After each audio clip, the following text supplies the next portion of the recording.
So how do you follow up such a great, intense episode as the last one? Well, episode 10, The Lovesick Pig, slows down the action a bit and starts off as an episode where Lupin is invited to a fancy, high-class wine auction by both Fujiko and Rebecca. Starts off is the key word here, because just as you think you know what kind of episode it's going to be, it starts kind of jerking you off. I mean jerking you around.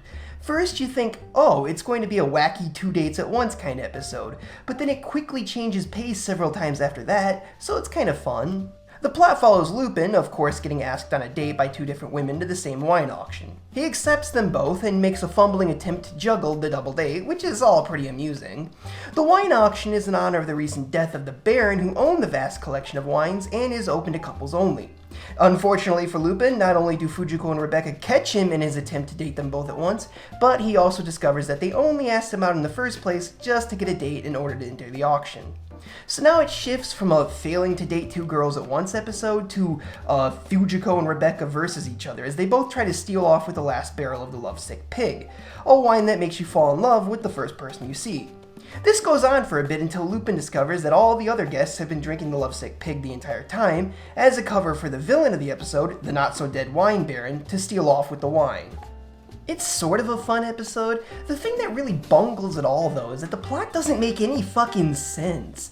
I won't spoil it, but while it's a funny episode, it seems to me like it would have been way better overall if it dropped the subplot with the Baron being the bad guy, because not only does it barely make any sense, but the episode just sort of ends completely unfinished. Like, I'm not kidding. It doesn't have an ending so much as it just ends abruptly without even answering half the questions the plot posed. I'm not making this up, it just ends.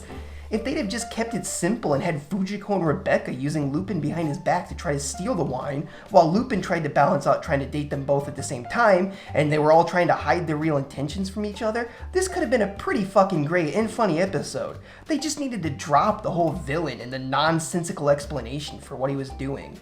If it were just kind of a bad episode, that'd be one thing altogether, but it had a great premise, and that's actually, really unfortunate that it wasted something with so much potential. It starts funny, and it actually utilizes the character of Rebecca pretty well for once, but the awful subplot and just terrible ending really spoil it. It was fun watching Lupin run back and forth between the two girls, and it was fun watching Rebecca and Fujiko race after the wine using their different skills and abilities.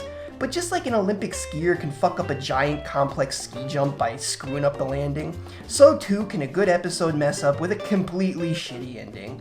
I gotta give it 2 out of 5 Lupins. A rare miss for an otherwise pretty good series so far. Oh well. Like, subscribe, or don't, whatever. Check the description for a link to all these great and not so great episodes, and hey, we'll see you soon.